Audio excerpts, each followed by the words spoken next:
Hi students, welcome to 7th standard video.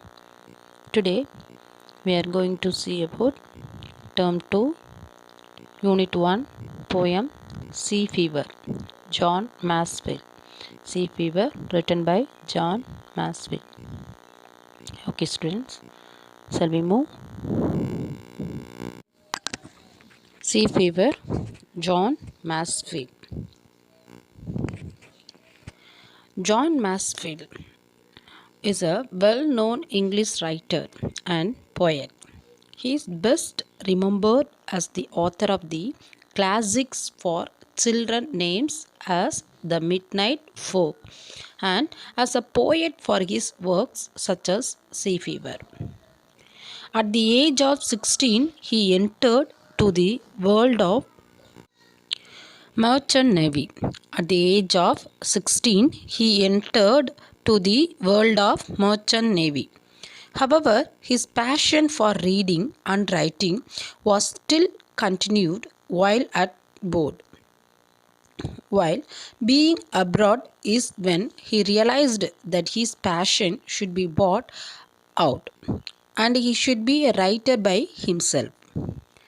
During his tenure as a sailor, he had to face many seasickness and finally in the year 1895, when his ship boarded New York City, he deserted the ship and walked out to be a writer. Even though it was his dream to be a writer, before he could make it has to sustain on many odd jobs and travel lots to keep going. Finally, by 1902, he got his dream come true. His poems and novels started to get public. In 1985, Masefield happened to read New York periodical The Truth, which abroad is in 1895. Masefield happened to read a New York periodical The Truth, which contained the poem The Paper of Air by Duncan Scott. After near to 10 years, Masefield wrote to Scott what it meant for him to read that poem. From that poem is how he got inspired to poetry, and that poem had deeply influenced him to turn to poetry. British poet John Edward Masefield was born in England on June 1, 1878. Besides being a poet, he was also a noted novelist, dramatist, and a journalist. At the age of 13, Masefield joined the British naval ship HMS Conway to be trained at sea as a merchant seaman. After his training, Masefield became an apprentice on a cargo ship sailing for trade, which didn't touch land for long 3 months. During this voyage, he had some trouble with seasickness and experienced sea stroke. After spending many years on the ship, he left his ship in New York City in 1895 and worked there in a carpet factory before returning to London to write poems describing his experience at sea.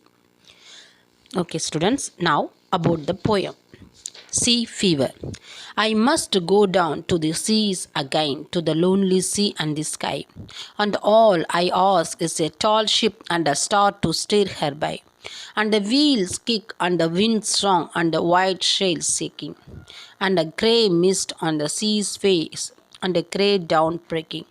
I must go down to the seas again, for the call of the running tide is a wild call, clear call that may not be denied. And all I ask is a windy, and all I ask is a windy day with the white clouds flying, and the flung spray and the balloon spume and the sea gulls crying.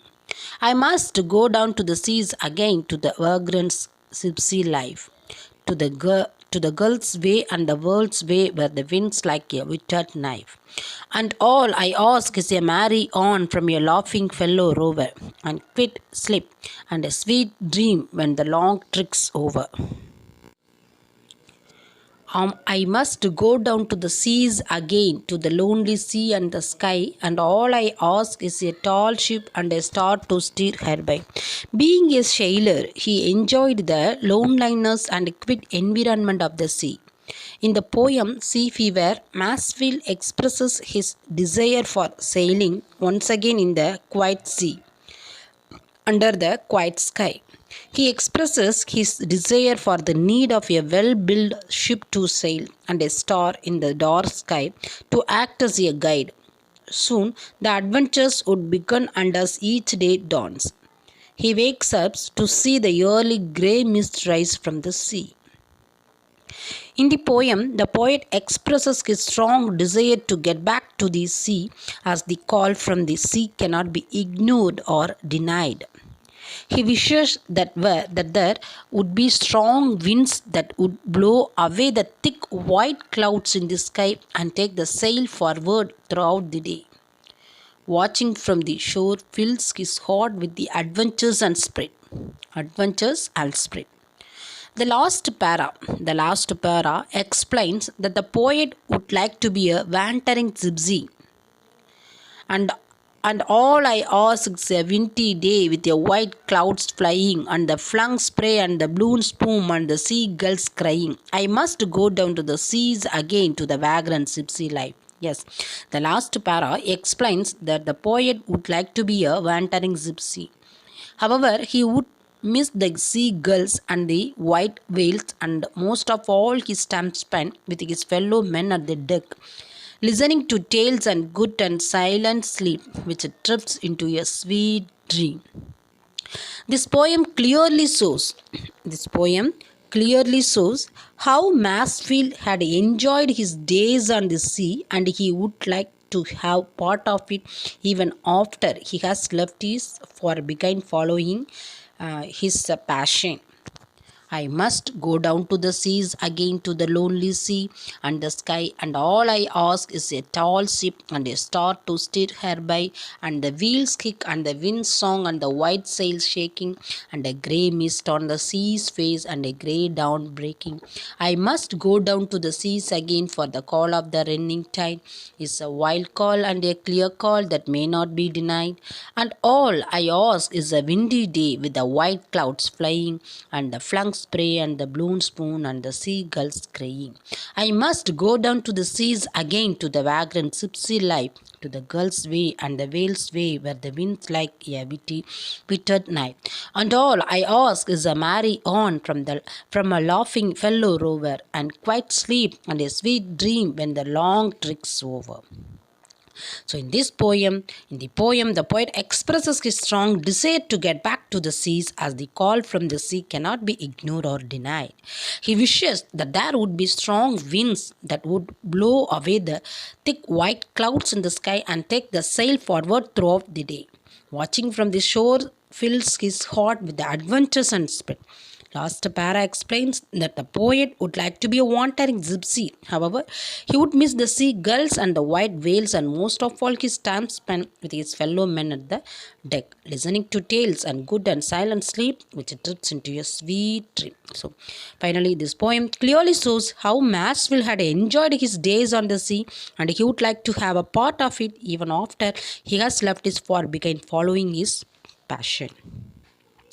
Okay, students, I hope you enjoyed and learn about sea fever poem. Thank you, students.